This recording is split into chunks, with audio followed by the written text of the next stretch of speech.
He entered. Snitch. Yeah, I think he is snitching. I think he's snitching on Corey Newman. The guy, he's like, oh, I didn't know that. Look, man. But he hasn't blocked me anywhere, and he's been plugging this week after the court date, Tuesday morning, he started plugging summer appearances. So as soon as that's like, stay tuned for new dates to be announced for my summer tour, I'm like, oh, this motherfucker snitched. As you saw, I'm very passionate about Magneto, and Me too. no, you were anti-Magneto. I saw it. Bro, I'm not anti-Magneto. I'm not pro Xavier or pro Magneto. You're gonna have to either go with him to his asteroid, or you stand with Professor Maybe X. I'm just like Cyclops. I'm starting to realize that. Oh my god, man! Cyclops had one of the best movies. Like, sorry, Professor X, the Go team needs more time. I was like, holy. But recently, as a part of your fame and you blowing up, you know what I'm saying? You're getting invited out to places now. Didn't you go to was it Fan Expo in Philly? Yeah. How was this experience for you, going from a guest to kind of like in a working capacity?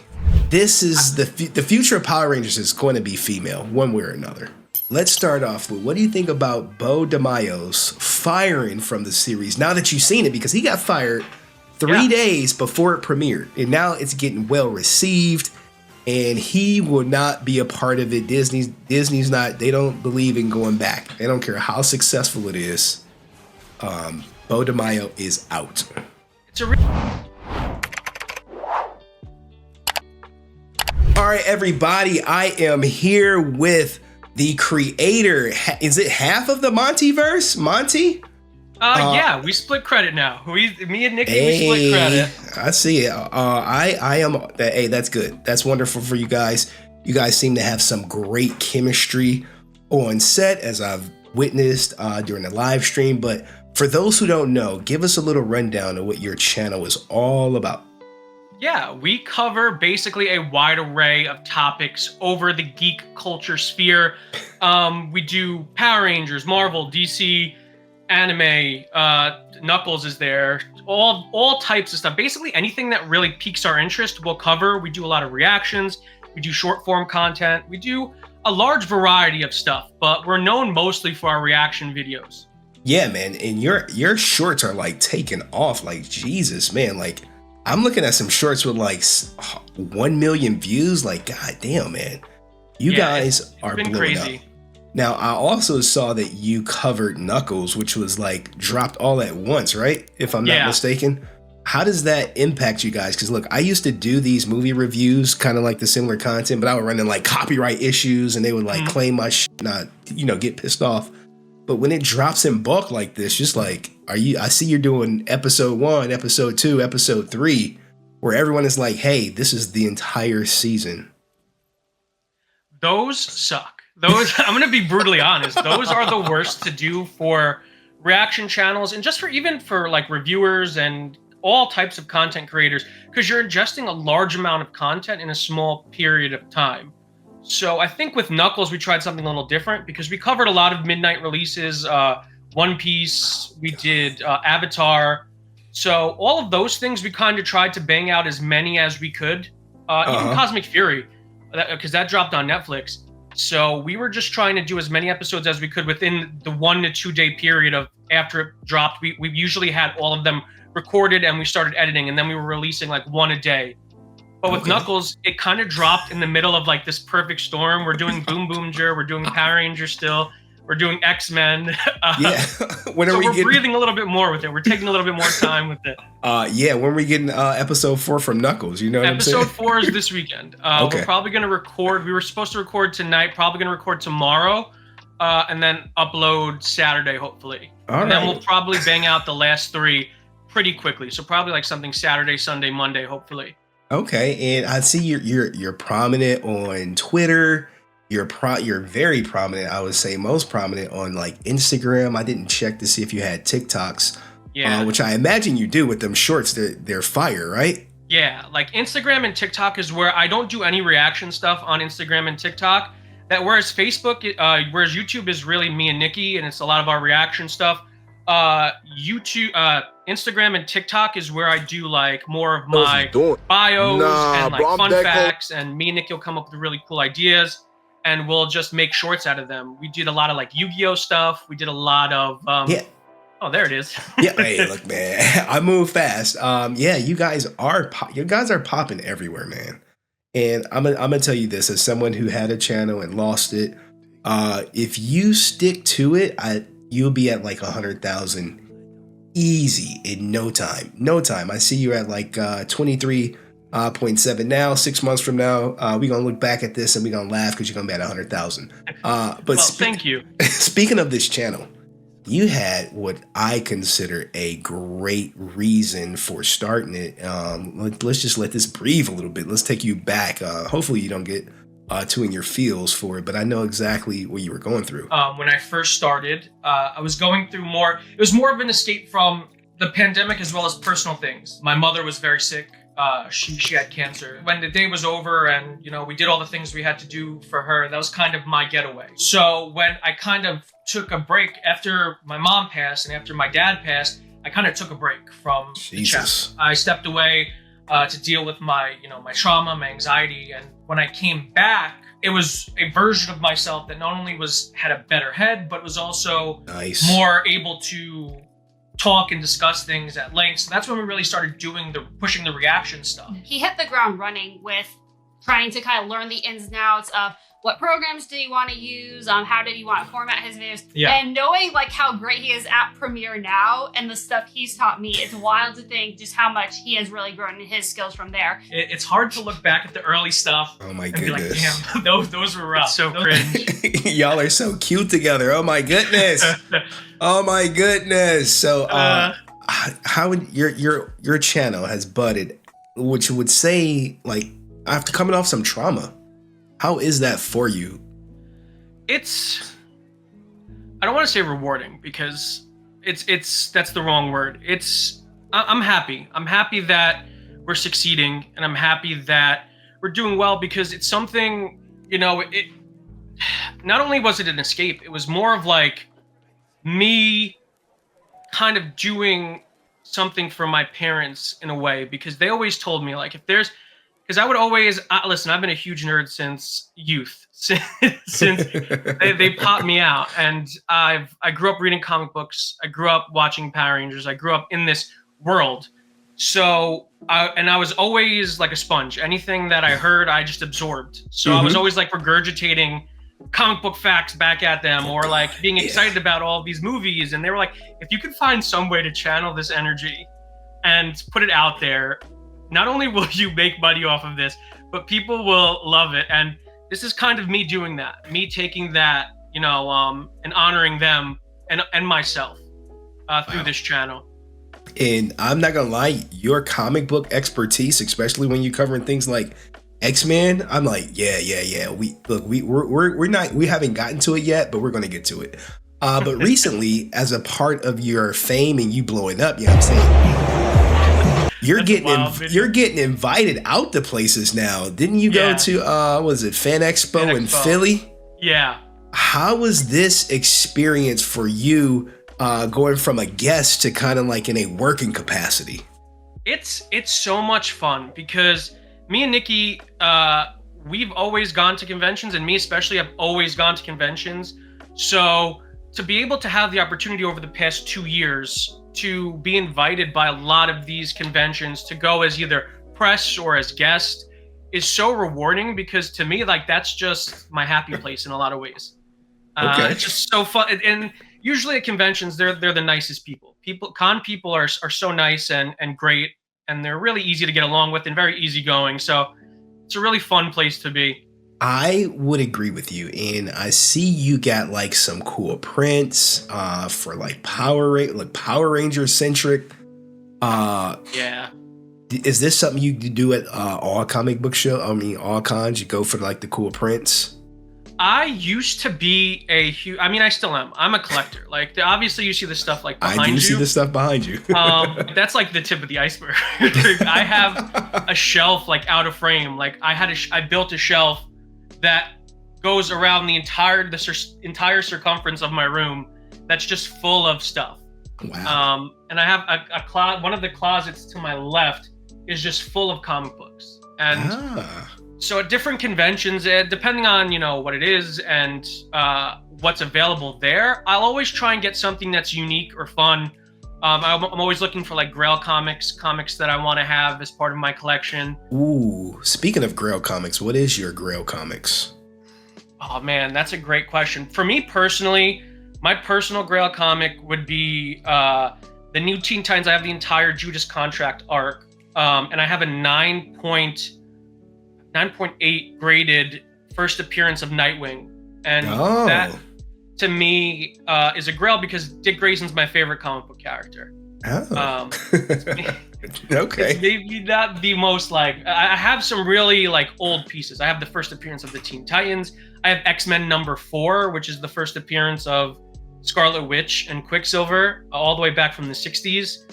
I have the first appearance of Hawkeye. So I have some really fun stuff. Okay, so first appearance of Nightwing, right? Yes. Now, there has been some recent controversies surrounding Nightwing. Just because I talk about Power Rangers, it's not that I don't know, that I don't follow what's going on. Now, there's rumored that he is going to be bisexual at some point in the future. I saw about it and I was just like, oh, okay, whatever. I really don't care. But how do you feel about Nightwing, them potentially going in an LGBTQ type character? I mean, it would make sense. It wouldn't be the most shocking thing. Okay. Dick is a very free character in a lot of ways. He grew up in the circus, so he didn't have a traditional learning or a traditional parental unit. His parents passed away when he was very young, and his adopted father was Batman. So he's very free and very free flowing. That's his whole ideology as a character. And again, you pulled up that picture of his butt. He got the best butt in comics. Better than Rogues? Listen, men love Nightwing, women love Nightwing, and all in between love Nightwing. So I would honestly not surprise me at all. Okay, all right, but let's get back to Power Rangers. All right, let's go. You have a great series on your channel where you're actually watching them. How many seasons are you guys going to do? We're going to do as many as we possibly can. It's great, and I love the way you guys film it, and obviously you're circumventing the copyright system, which is phenomenal. Yeah. But what got you into Power Rangers originally? I see your collection behind you. What was that like? Hey, when did you get in? Dude, probably from as long as I could remember. I've been a Power Ranger fan. It came out in 93. It came out a day before my birthday in 93. And I was a little young at the time, but probably from day one. I was probably 2-3 years old when Power Rangers came out. But, I have pictures of Power Rangers at my parents called them into my birthday party. And so they've always been a part of my life in some way, shape, or form. And obviously, growing up, I've watched Mighty Morphin and all of the seasons. So probably from the beginning. Who was your favorite Power Ranger? If you would have asked me 7 years ago, I probably would have said Jason. But no, it's just, listen, I still love Jason. Jason, especially looking back at this, what's interesting about our series is looking back at Mighty Morphin from beginning to end without nostalgia goggles on. Mm-hmm. That's the whole premise of the series. It's Nikki's first time watching it. It's my first time rewatching it all the way through. Usually I'll just watch my favorite episodes. So I was kind of like, Jason's kind of just like nothing. He's kind of like a nothing character outside of being the first Red Ranger. My second favorite, who's now my favorite, is Ziggy Grover from RPM.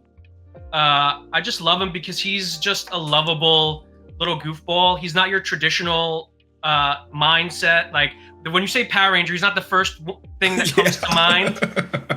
But he's the jokester. He's the comic relief. I relate to that a lot. He has a very interesting backstory, and as we'll get more into as we talk about X-Men, I love character work. I love backstories. I just really love what the character stands for. He's not the strongest. He's not the most aggressive, but he's got the most heart. And I think at the end of the day, that means something to a lot of people. Is he brave? Yeah. Yeah. Well, you know what happened to the brave, but anywho, I'm shocked you did not say most people do say Jason David Frank is their GOAT. But for you to say Austin St. John or Jason Lee Scott is interesting. What, did Jason have any impact on you? Because he was the coolest when he came on scene. Even with Green, I know that has to be up there with one of your top Mighty Morphin Power Ranger episodes of all time. Oh, 100%. Don't get me wrong. I love Tommy. Tommy is the best Ranger. As far as, like, forget my opinion, out of everyone, he is the best. He is definitely, and again, JDF was the face that ran the place. He kept this franchise and this fandom fed for years and years and years just off of, his work ethic and just being out there and being part of the community.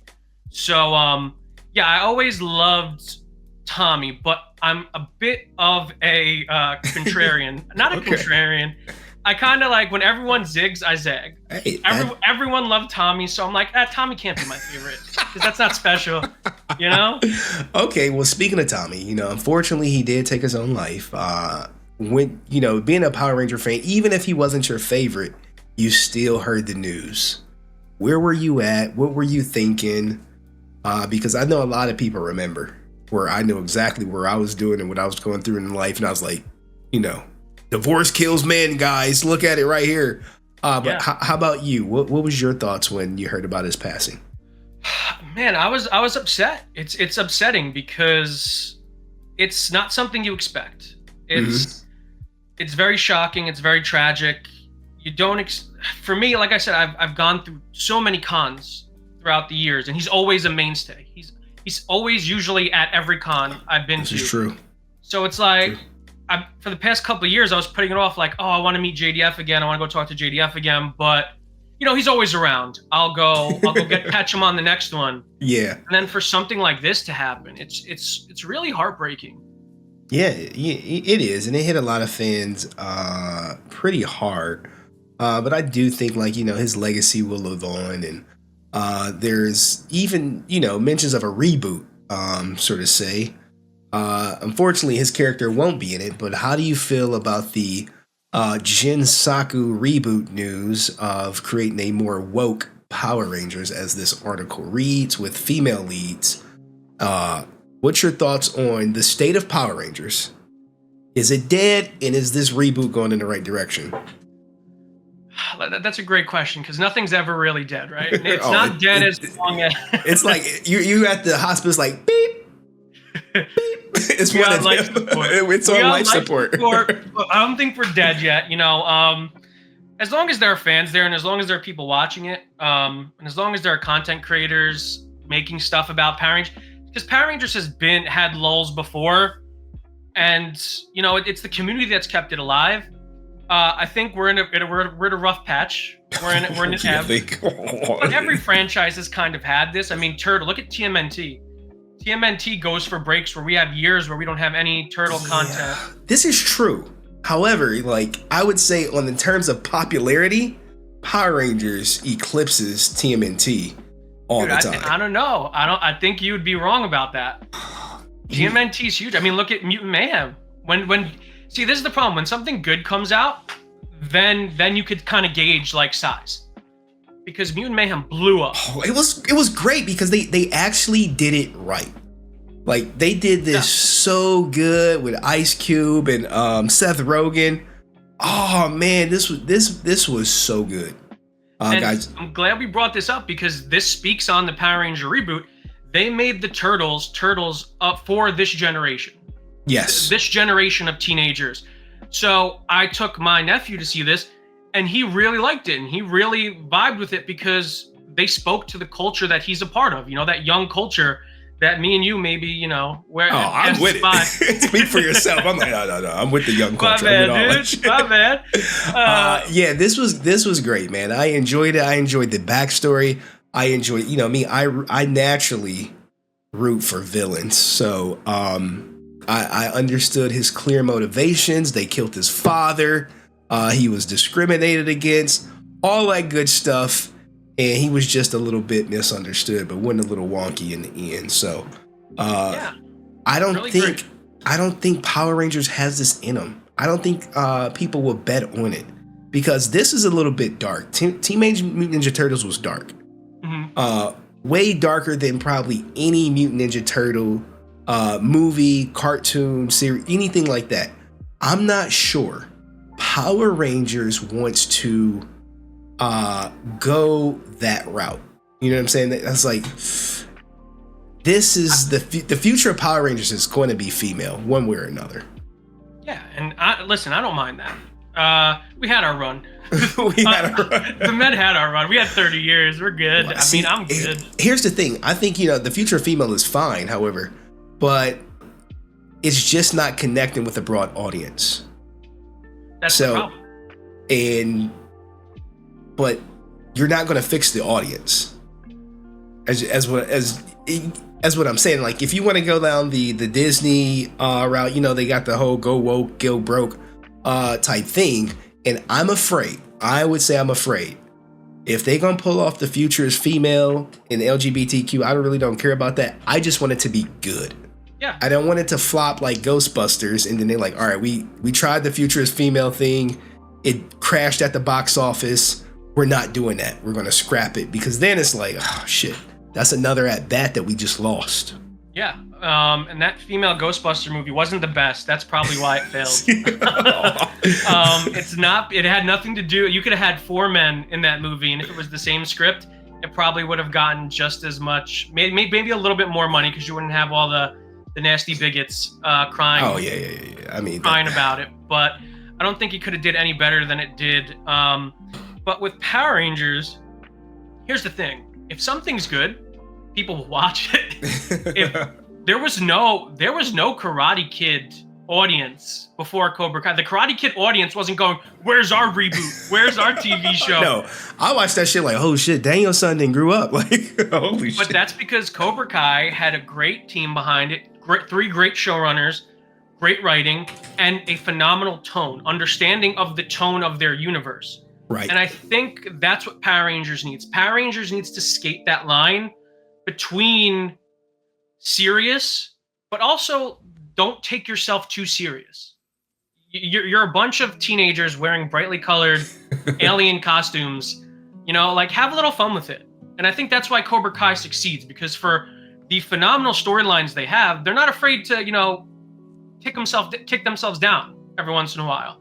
This is okay. Look, man, they need you in the writer's room. Hire me. I'll be a consultant. Listen, Hasbro. I know you can't. I know you're in tough times right now. I'll work a couple months for free. It's the toughest. It's the toughest. It's the toughest of times. I mean, recently, speaking of tough times, it's tough for your favorite Power Ranger at the moment. Bro, don't be putting that out there. I told you he's not. Well, why did you change about 7 years ago? Like, I just found the character of Jason to be a lot more boring than I remember. Okay. There wasn't a lot to him outside of nostalgia. I think nostalgia blinds a lot of people to the deficiencies of Mighty Morphin. I think Mighty Morphin is a flawed show, and I love it, and okay. I won't stop loving it. But to look back and see all these phenomenal characters that we've had since, like I feel like I could do better. Okay. Well, and I wasn't wrong. No, you wasn't, because you've been tweeting about Austin St. John or Jason Lawrence Geiger, and we got some breaking news coming up a little bit later. And you said you're not gonna quote tweet ASJ's latest nonsense because I refuse to boost the signal. That being said, his latest post is hilarious, meme level-ish right here. And the best is an absolute, at best, he's an absolute liar. And at worst, he is a grifter that is doing damage control either way. This was in reference to the Hitler. Warrior wear. Yeah. the warrior wear. The warrior wear I'm line. Sure you got your merch, right? You got it. Bro, of course. He stole one of my yearbooks. He took all the best quotes and he slapped them on, what did I say, a Fruit of the Looms t-shirt. Yeah. This is all bad. Since then, I believe he has added some 3D AI art to it, which is worse. Which is even worse. Yeah, it's just not a good look overall, and he's hurting the fandom. But the latest retweet by you retweeted according to the court docs, he entered into a plea agreement. How do you feel about him entering in a plea agreement? Is this going to hurt the fandom? Is this going to make more people want to get his autograph and interact with him, or less? Honestly, I think I think the line was drawn at the Hitler remarks. Okay.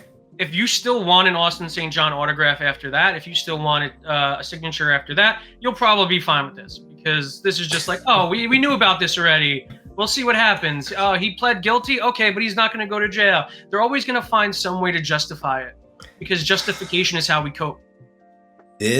Oh my goodness, greater words have never been spoken. But we do have a bit of breaking news with the case, and I'm going to break it to you. So his legal documents appeared today, 55 minutes ago to be exact, and he is consenting to having a hearing before a magistrate judge. His plea agreement, unfortunately, is sealed, but we do have the factual basis below. And let me just go through this for you. We can do this together because I am just seeing it not too long ago. It says, Jason Lawrence Geiger agrees that all times to the first superseding indictment hearing, the following facts were true. God damn, man. He's agreeing that he entered a guilty plea, which is, what we already know. The events and conduct described in the first indictment occurred in Texas and in elsewhere. So yeah, that's the place where he committed the crime.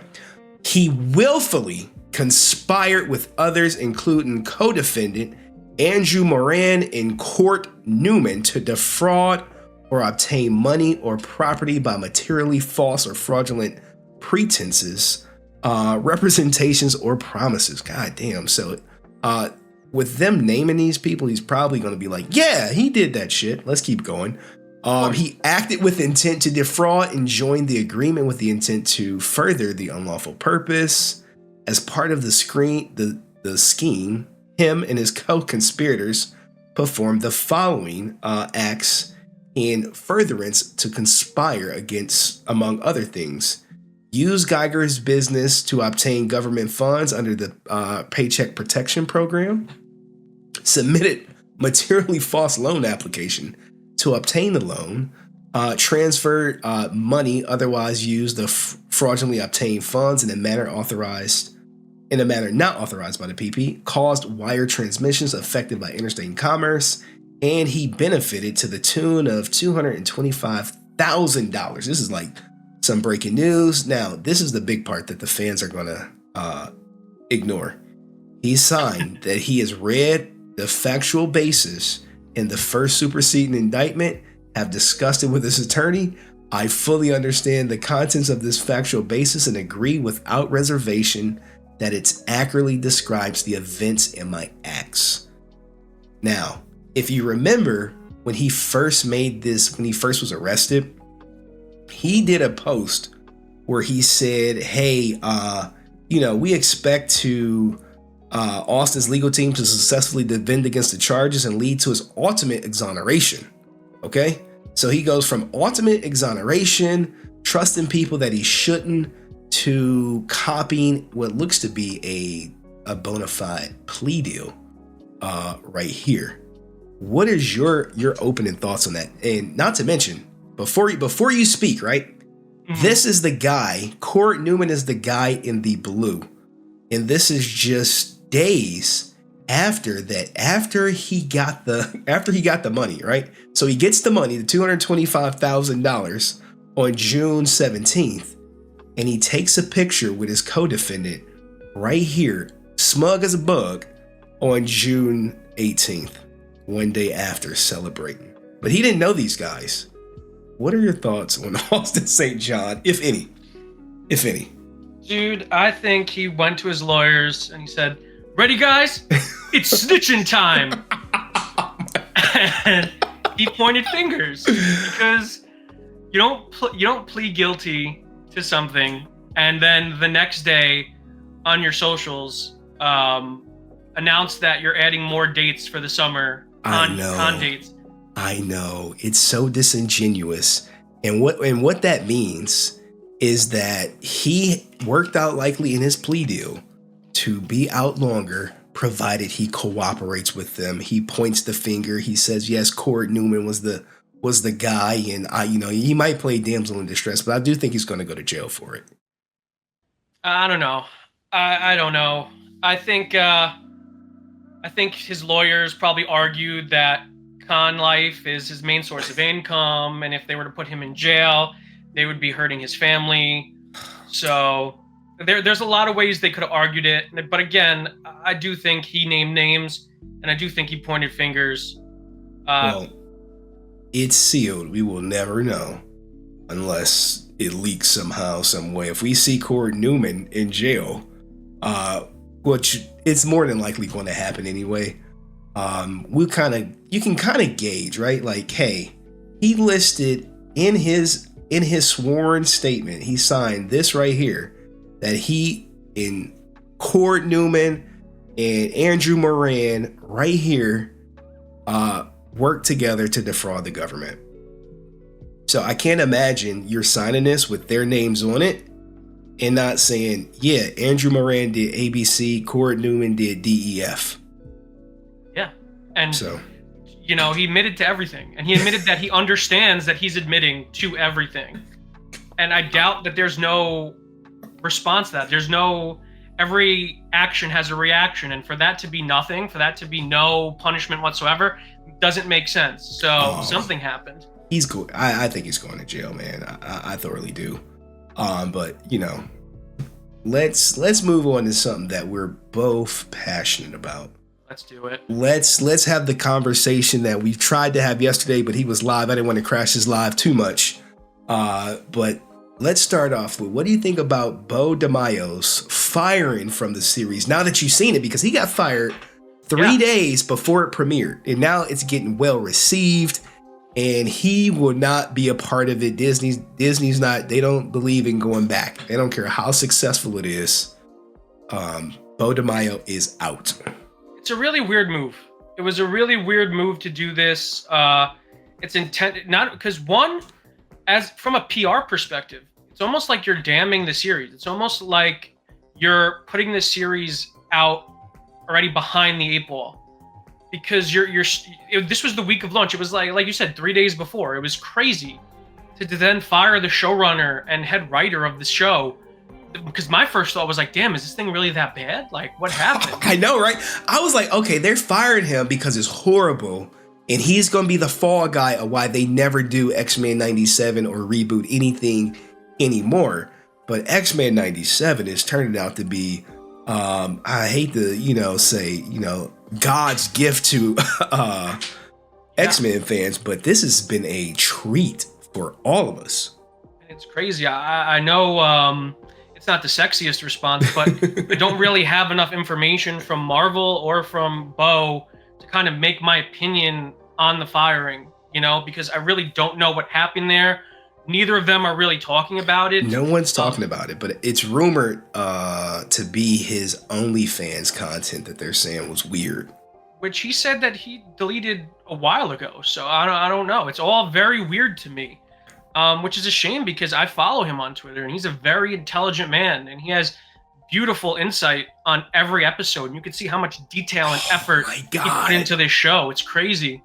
Yes, he is revealing like key details and Easter eggs about the show that some people may not pick up on. And people are following him like, oh yeah, hey, this is where this is what we're doing in the show. This is what inspired it. I know Superman was the inspiration for Bastion.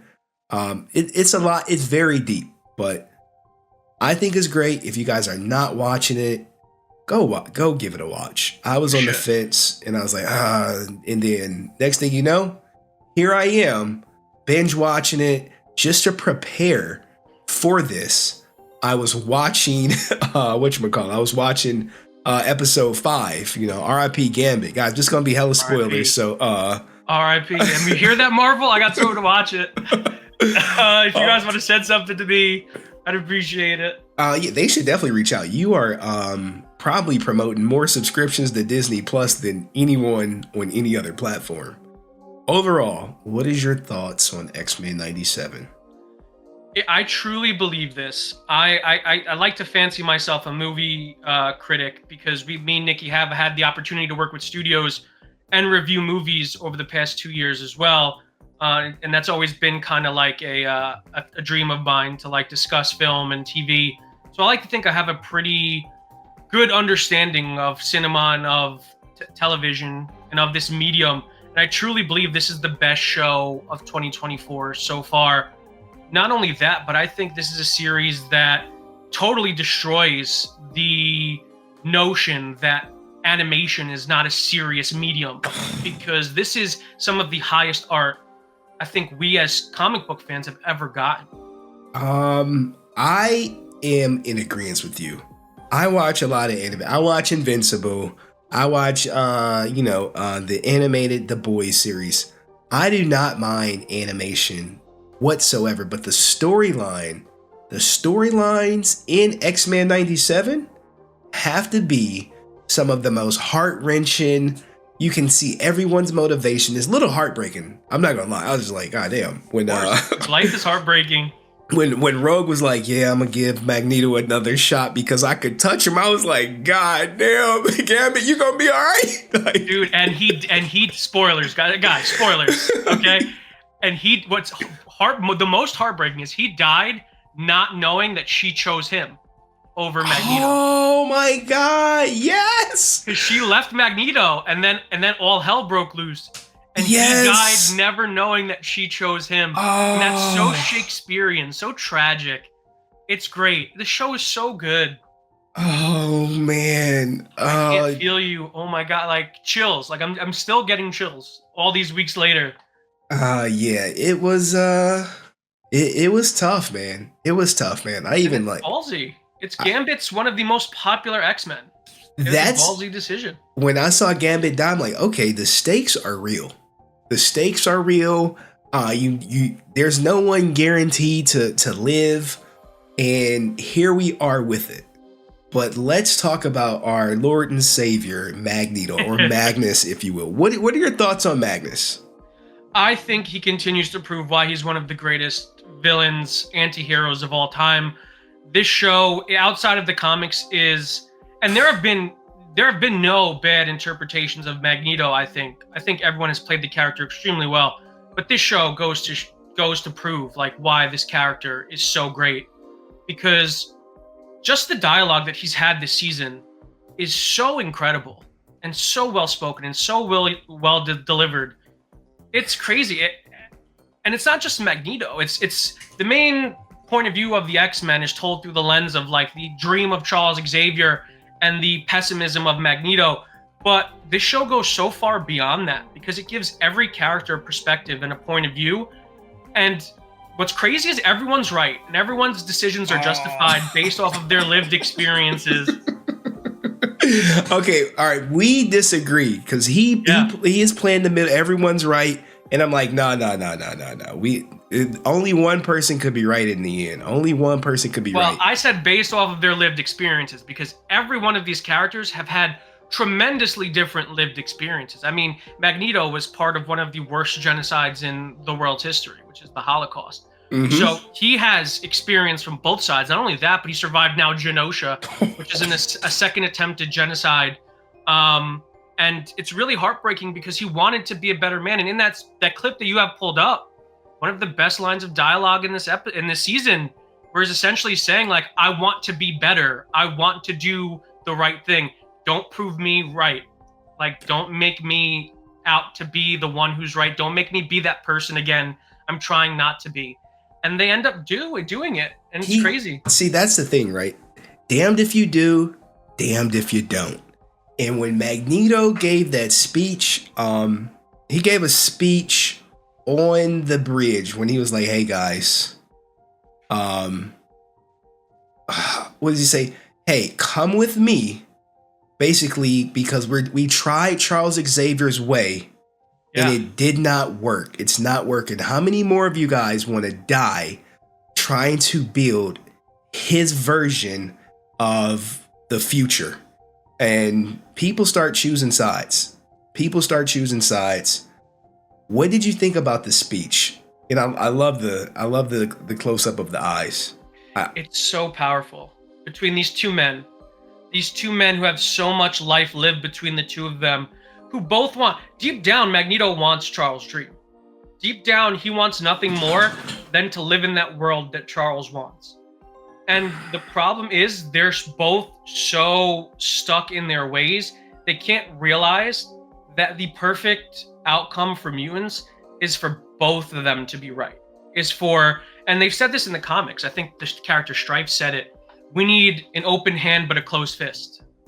You need to have it both ways, because Charles' way, you just get stepped on, and humanity just steps all over you and pushes you out to the outer rim and tries to take you over, and you let them. And Magneto's way, you end up hurting a lot of innocent people, a lot of good innocent people. But what really they need to have someone who can stand in the middle of them. And I think that character is going to end up being Cyclops. Okay, so you think Cyclops is going to be to bridge the gap? Yeah. However, you are familiar with the comics, and I know you to be familiar with the comics. There is predictions that we may get Onslaught in season 2, and that the reason being that we may get Onslaught. And guys, before you look, if you've seen this, let me show you right here.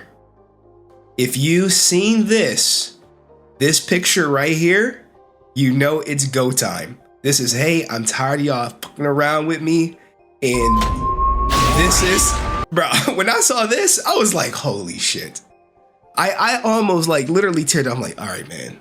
Magneto is about to finally show people why he is who he is. So much happens in this last 2 minutes. Because crazy. One, just to get the goddamn helmet off.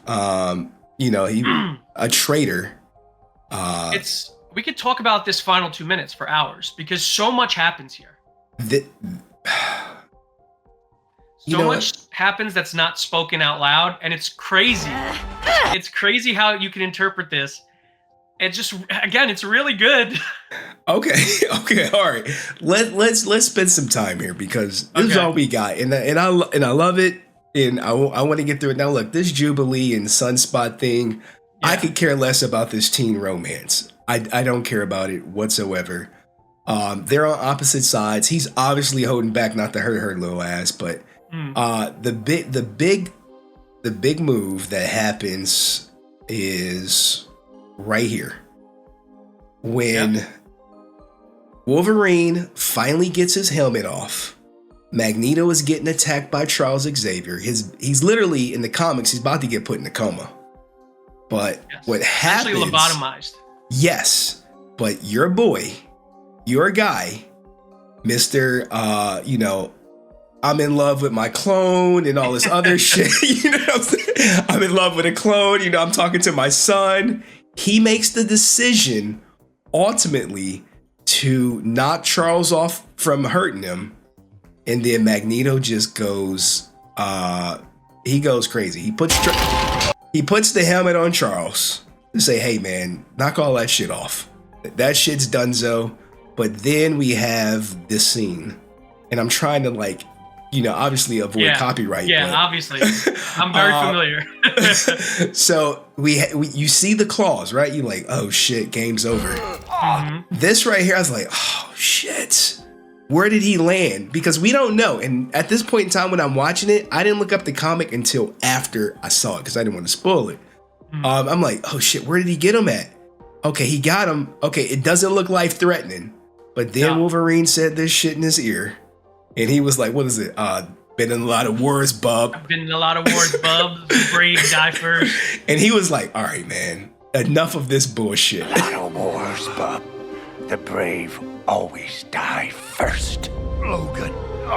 And that's the tragedy of Wolverine. You should have warned us about Genosha. All right, I'm trying to get to it. I don't care about Bastion's part. Yeah. When he was like, all right, bro.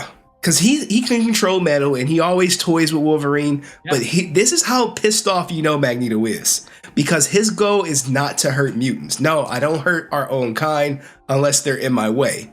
But he could have killed Wolverine at any point in time throughout his whole life. Yep. And he just lets him live. Like, okay, man, going over there. You get it more than you get it. You actually get it. Oh, I know about it. I mean, it even shows you in the movie. It's like, dude, why are you like, even in like some of the older X-Men, it's like, Wolverine, like, please, man, just go away. Why do you let the adults talk? He's always sunning Wolverine, but now this struck a chord with him. This. Look, you see this shit? This is, I am pissed off. I'm tired of you. Let's end this feud once and for all. And you see it. Now, look, as I'm watching this live, and I know, I'm sorry, I'm eating up all the clock. I'm like, oh shit. Go for it. We're passionate. We're having a passionate conversation. He's about to do what he's been wanting to do, but he's been holding off because he doesn't want to kill, someone who's beloved in the community, who's beloved not just in the fictional, the fandom, but beloved amongst X-Men. Someone he understands and respects, because they've both seen a lot of war. They both have. Hey, they're both tortured souls. It's just, Magneto has the edge over him. This is like... Magnus, for the love of God, don't do this! When he said, for the love of God, I was like, bruh, do you think Magneto believes in God? Bro, he's done. He's cooked. He's cooked. He's like, look, man, it's beyond words. I need to do something to get you guys to understand I am not playing. This is like some Thanos throwing his daughter off the cliff to get the Soul Stone. Like, look, man, I'm committed right here. And the rest, everyone looks in agony because I'm like, oh shit, because they're about to watch it. It's like it's a public execution of a race traitor, in my opinion. And that scream, you've never heard Wolverine scream like that before. It's crazy because so many, in that one clip that you showed, in that like, whatever it ended up being, like 1 minute and 40 seconds of footage that we've seen, so many things happen there. Because this episode really does a good job of tarnishing the image of Charles Xavier. Because everyone takes shots at Charles. You have Birdo, who doesn't know him from a hole in the wall, taking shots at him. You have Rogue taking shots at him. You have Scott numerous times taking shots at him. So it shows that Scott's kind of over this idealization of Charles Xavier. He's starting to see that Charles is as flawed a man as any of us. Your boy, the missing link. Yes, he is, because he stopped Charles from finishing the deal. Yeah, and because his wife and son were in grave danger. All of those people were going to die. And Charles was like, screw those people. This is more important. So Cyclops is like, screw those people. That's not what we stand for. That's not what we're about. Exactly. So so here's the thing, right? The thing I don't like about, and I said it, I'm very open about it. Mm-hmm. Charles will let mutants die to preserve human life. Yes. And I take strong offense to that. If I'm a mutant, and you letting my brother die to protect some humans who are clearly discriminating against me, trying to collar me, and destroy me, then Magneto is the easy choice. Yeah, and I think that's the biggest problem and I think that's what mutants are starting to see. There's only been two choices. There's only been two roads. Oh God, it's either choices. Charles or Magneto. But see, dude, I'm trying to enlighten you. You're like, I'm here. I'm firmly here. I am way on Magneto's side. I'm way on Thanos. I'm team. Like, look, man, we are this. I get it now. Look, guys, y'all about to fucking hate me for this. When Magneto says, "Hey, we are the gods," I'm like, well, he's not wrong. Why should we bend down to these people for the sake of getting along? And to be fair, he is not trying to dominate the people. He's just like, can you just leave us alone? He doesn't want to deal with humans. As Genosha, hey, it's all mutants over here. Okay, we tried to have Genosha. Bastion sent his Sentinels. We got duped by the news agency. All that good stuff. Okay, now we gonna be in space. Can we just live in space? And they like, no, you gotta give the power back to the people. He like, God, okay, man. I mean, to be fair, he also did kill tens of thousands of people, of innocent people, grandparents, parents, children. A lot of innocent people. So yeah, I agree. In that moment, he did what he thought he had to do. And there was no other option, or else all of the X-Men would be dead or enslaved by Bastion. But Bastion doesn't speak for the entirety of humanity because Bastion's not a human. He doesn't care. He's a cyborg. Yeah, but see, here's the thing. When you're playing politics at this scale, when you're playing, and again, I hate that word because politicians are the worst, but when you're playing with this many lives, when you're playing chess at this high of a level, the details matter. Okay, so you're saying it could be 3 potential outcomes. You got Magneto's, Bastion's, and Xavier's. Now we know Bastion can't win because his outcome is just enslavement of everyone. No. I think there's going to be a 4th option. I don't think there's 3 options. I'm very much of the there is no such thing as the no-win scenario. We can always find a way. But yeah, I think that in terms of the mutant kind, they've been kind of pigeonholed in these 2 options, and this episode kind of shows that was stupid. Because this episode, it's really interesting because it has a cyclical effect, not only the show, but the X-Men as a whole. Because here they are again, back in their old costumes, their 1970s fits. Yes. It's the X-Men versus Magneto again. Doing the same old thing. Even Storm has a line of dialogue. Hey, we're here. We're doing this again. We do this all the time. Just let me go and be a badass, or something to that effect. Yeah. So they're addressing the fact that this is all happening again, except this time the stakes are so high that Charles snaps and he goes too far, and he's willing to kill his X-Men, and he's willing to lobotomize Magneto. And Magneto feeling that is like, Charles, I've lost all respect for you because I thought you were better than me, and this shows me that you're not. He's just like him, just on the different side. So if I would have to say anything, I would say Charles is more so fighting for humans, whereas Magneto's like, look, man, I'm fighting for us. I'm fighting for mutants. I'm doing this for in his mind, the greater good. Yeah, but here's the thing. They're both so rigid in there needs to be a 3rd option. There needs to be a path to coexistence, or else the world will be destroyed. And we've seen this in dozens of futures for the X-Men in the comics and in the show too. There is a 3rd option. And the 3rd option is Onslaught. And I think this is coming, because I don't think we're ever going to agree on our stance. But I think this is where it's going, and let me tell you why. Because of when they were doing the time travel, you saw Captain America, you saw Spider-Man, and if you really dig deep into this lore, Onslaught was brought not just for a great storyline, but for business purposes as well. Because Onslaught will kill off the Avengers, he kills off the Fantastic Four. And the only people left is Marvel, because they were struggling with the comics and they wanted to reboot everything except for what was selling, which was X-Men at the time. Yes. So this, the destruction. You know, you think I was going to have you come up here and not do my research? The destruction of Wolverine triggers this event with Onslaught. Guys, if you don't know who Onslaught is, eventually, spoiler alert, they're going to put Magneto in a coma. Charles is going to absorb his brain, Magneto's brain, and all his memories. And then Charles is going to lose his shit. And then Onslaught is going to eventually take over. And Charles is going to be trapped in like a little kid's body or something. Like the details are a little murky for me. Yeah, Onslaught's a weird character. Onslaught is, because in that moment that you're talking about, Charles inadvertently, without knowing, absorbs all of Magneto's hatred for humanity, and that mixes with the subconscious frustration that Charles has with humanity for being unable to coexist with the mutants, and that creates Onslaught. Like basically both of the hate and frustration of these insanely powerful mutants create this character that was a plot device more than anything, like you said. yeah To kind of wipe the slate clean, do a soft reboot at Marvel, and get rid of all the comics that weren't selling, which, like you said, was everyone except the X-Men. Yeah, so even Hawk got clapped. So I think this could be where they're going, but this would take a lot of more than 10 episodes, if you ask me. More than 10.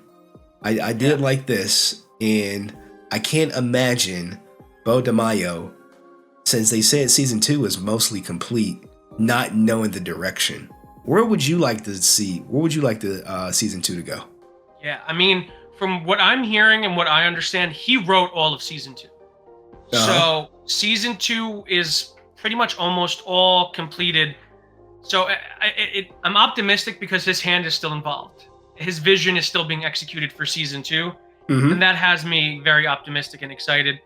Like you said, I think, knowing Beau and how big of an X-Men fan he is, I knew that he was going to do the Wolverine thing, because if I'm an X-Men fan, that's one of the most iconic images in X-Men comic. I knew that there was no way he wasn't going to do that. Like, he was the temptations there, and the fact that he recreated it almost one for one perfectly is crazy, and good on them. Good for the whole team.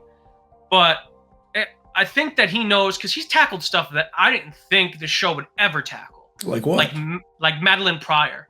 Madeline Pryor is a weird character. And that whole storyline where she becomes the Goblin Queen is insane. It's literally like crazy town. There's a ton of stuff going on. It involves Illyana Rasputin, who's Colossus' sister. It involves her, and Havoc being in a relationship, who's Cyclops' brother. And there's a ton of weird stuff. So I didn't think they would do the Cyclops is married to a clone angle, and they did that, and they handled it pretty well. They took away a lot of the bad elements of it.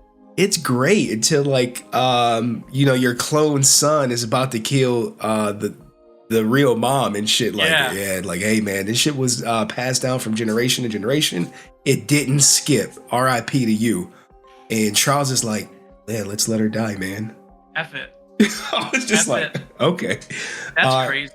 So you like the whole Madeline Pryor, but where do you want it to go for season 2? What do you want them to? Who's going to be the big villain? I think deep down, they have to. I see them doing half the season dedicated to Onslaught, and half the season leading to Avengers vs X-Men. I honestly see them going that path. I think if they can get it all done in season 2, that would be the path for season 2, and then season 3 would go the mid to late 2000s comic book routes of having Cyclops be this revolutionary leader of the mutant kind, which happens in the comics. Yeah. Okay. There's so much story left to tell. It's crazy. I don't even want any of that. It's what do you want? I want Apocalypse. I want Apocalypse done right. That depends on where they land with the Onslaught stuff.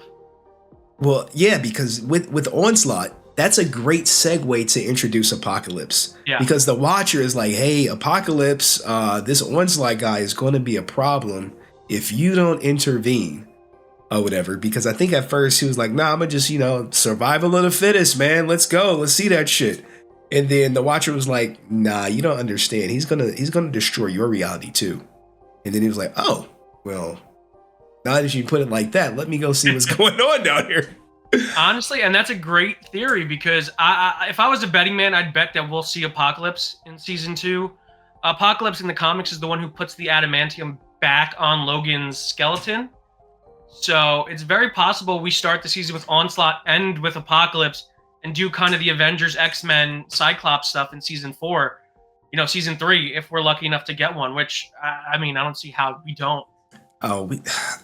This is going to spark, like I told you yesterday, I hope we get the reboot of Spider-Man, The Amazing Spider-Man. I hope it just inspires more. Now, this X-Men 97, this can easily be adopted into a film, if you ask me. Yeah. But I'm not sure. So you think X-Men vs. Avengers, I'm like, hey, please introduce Apocalypse. Because Apocalypse, if I remember from my childhood, they couldn't destroy him. So they just sent him out in space. He's just fucking floating around somewhere in a prison or whatever. I was like, man, I remember telling my mom, this is so good. Oh my goodness. And I think it's better than the Phoenix saga, if you ask me. I was like, Phoenix is just, she's annoying to me. I'm sorry. I was just like, no, all right, she can't control her powers. All right. We get it. There's a reason why all of these characters are hugely popular in pop culture. They're all really great characters.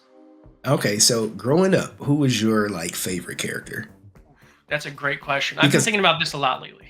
I'll tell you mine. Growing up, my favorite character was Nightcrawler. And the reason why, because there was a game out. And if you played this X-Men game, who were you? You were Nightcrawler. So that is like Wolverine would be like a strong second, but then as I got older, I was like, the ability to control people's minds is not that bad of a thing, but to be confined to a wheelchair, not so much. Yeah. Not so much. So who was your favorite character growing up? My favorite X-Men, and I guess this is a cheat, so it won't be my answer. I'll give you two. But I always loved Deadpool. Deadpool was my guy, but the biggest problem is once Marvel realized that Deadpool had a huge cult following, they pushed the crap out of him. Yeah, he's and now he's everyone's favorite everything. And I'm kind of like, I still love Deadpool. I'll always love Deadpool. I feel like me and him have the same jokey vibe. But my favorite X-Men is Bobby Drake, Iceman. He was so cool. Because he's so in the comics, he's so insanely powerful. Now, he has the power. He's like an Omega level, if I recall correctly. He can do so much more than just the stuff we see, the very limited things we've seen him do in the movies. And again, he's another very laid back, jokey character that I vibe with a lot. So I always love Iceman. Yeah, he never got his shine, especially when you think we're gonna do Black Leather. No, those movies did Bobby so dirty, man. He was always just like a blip. I mean, he did get his just due in Days of Future Past. It's like, all right, let's introduce these Super Sentinels. Give him 5 seconds. You're like, why don't you come over here and make ice slide? Like, come in here. And those Sentinels, as we said, were OP. But X-Men 97, oh my goodness, man. Nothing but praise for the series. But before we get out of here, let's do a couple quick takes on some topics. Let's see. Let's start with the return. What do you think about the return? Have you been following it? Have you been reading it? What's your thoughts on it? I love it. I think it's one of the best Power Ranger stories we've gotten in years. I don't know if the fandom will agree with me. Because again, when it was first announced, not a lot of people knew what to expect coming out of it. They didn't know like what kind of project this was going to be. This was Amy's first time returning to the franchise in all of these years. The story is kind of erasing past Mighty Morphin, so it's only going to tell Mighty Morphin's story. But just reading the comic, it's from a pure story perspective. It's one of the best stories we've ever gotten, and it's so dense, it's so layered, and I love being able to see the Power Rangers through Amy Jo's perspective. I think her and Matt did a really great job of writing the characters because I could hear the actors' voices coming out of them. I think she put a lot of that intimate knowledge into these characters. Yeah, she did. Ironically, there has been some people like, hey, what about the other season? And she's like, what about them? What about them? I think people don't realize how intimate of a project this is. Because if you read the first issue, it's very clearly Amy talking about Amy through Kimberly. Oh, Kimberly, 100%. Yeah. 100%. I was like, why do these people got such limited roles? I'm like, this is how she probably feels about some of these people in real life. Yeah. And I'm not going to name names, but if you read the comics, it's easy to pick up on like maybe who she's closer to versus who she's not based on the roles that they have. Yeah. And I think she did a great job of honoring the characters detached from the actors. I think she gave each character something to do that I think honors their past, their history from the show in the future. And I think they handled the more difficult stuff like Trini. I think they handled that extremely well. And it's a really interesting concept. I mean, I know Matt Hotson, the co-author, he's a big comic book guy like me. So I see the influence from stuff like TMNT The Last Ronin or, Old Man Logan. And it's a cool perspective because all of those stories basically are like the good guys lost. And this is kind of like a samurai tale. Whereas this one's like, no, the good guys won. This is kind of a utopia we're living in. But what does that mean? What does it mean for the Power Rangers? Like what? And I find that so fascinating. I think they should hit her up for the reboot if they're going to, it's do it. Reading. Yeah. and I agree. do it well. Now let's They go need on to animate this. Oh, you want to animate it? This story they should animate. They should definitely involve both of them in the reboot because both of them have television backgrounds, and I think they're both insanely talented. Okay, all right. So what about, let's move on to your boy, Jin Saku, Spider-Man 4 leak. Is this what you want? I would love if just going off of history, yeah, I would love that. I want a street level Spider-Man story. This is great. Guys. I don't share this a lot, but Daredevil, that last season, oh my God, that was Chef's kiss. Because I do think he plays Jesus, Kingpin very well. Very well. And like I said, I grew up watching Spider-Man 97, so I know all about, not 97, but Amazing Spider-Man. I know all about the white suit. That's like his touch. Yeah. But I would love to see it. It makes sense. It makes sense coming from No Way Home. That was kind of their excuse. Oh, it was a trilogy to introduce us to the Spider-Man we know from the comics. And those movies were so big and involved so many characters and the Avengers and all this nonsense. Give us back the friendly neighborhood Spider-Man. Give us a smaller Spider-Man movie. I don't know, man. I feel like my guy Mysterio got done dirty. It's okay. I was like, this is it. This is one of the best Spider-Man villains of all time. And this is how you treat him? That one sequence, though, was crazy. When he starts creating the illusions, that was really good. That was like back in the day. That was like, oh shit, this is like when we were a kid watching it. Because I don't want to start misspeaking because I know how critical the fandom is. If I misspeak, like, yo, didn't this person kill such and such?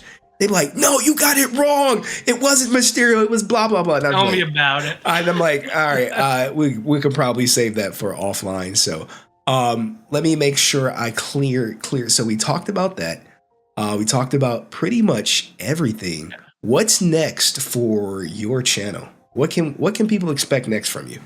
You can expect, now that things have kind of slowed down for us, like work-wise, I want to get back to making more shorts. So expect more like fun anime Power Ranger shorts. I had started doing a series that I had to stop because I got really busy at work about like I was picking Pokemon teams for the original Mighty Morphin Power Rangers. And I had the scripts all written out. I had the teams all picked out, but I just didn't have a chance to record and edit all of them. So those are coming out. I have some really cool like X-Men stuff coming out. Okay. Now, I know you're a cinephile, and I know we're about to close it down. What's your all-time favorite superhero movie and regular movie? Okay. Superhero movie would probably be Avengers Endgame, just because from a theater perspective, from an experience perspective, I saw it 4:30 opening night of that Thursday in a theater full of comic book fans like myself. Okay. And it was by far the greatest theater experience I've ever had in my entire life. Growing up, because again, we didn't even touch on this, but comic books were really more of a niche passion growing up. They didn't really become popular until a post-Iron Man, post-Dark Knight world in 2008. So to be in this room full of people who all love the same thing that I grew up loving, are all there for that one reason, and to cheer when Captain America picks up Mjolnir, and to cheer when he says Avengers Assemble, that to me, it wasn't even a culmination of that 10-year MCU journey. It felt like a culmination of my life up until that point. It felt like the ending of one chapter and the beginning of another one. So for me, like for strictly emotional reasons. Did you cry? Oh yeah, I cried. I teared. I don't know if I hard cried. I cried like a little baby in Guardians 3.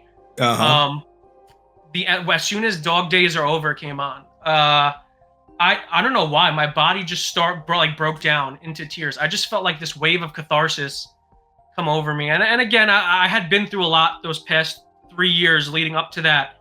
So it was a lot of that stuff that was baked in there. But man, that was a wild ride. And that's why I always defend like superhero fatigue and all this MCU nonsense. Yeah. Because as long as you make something good, people will go watch it. Yeah. Look, I don't want to go down that road. That's fair. Because we'll be here for another 2. hour. What is your favorite non-superhero movie? Oh, there's I don't know if I should go like really weird with you or if I should go. Let the fans know who you really are. From an emotional perspective, it's a movie that's in my top 10. It's not number 2, but it's one that I always like to give credit for, just because it just had a profound emotional effect on me, and that's Digimon Adventure Last Evolution Kizuna.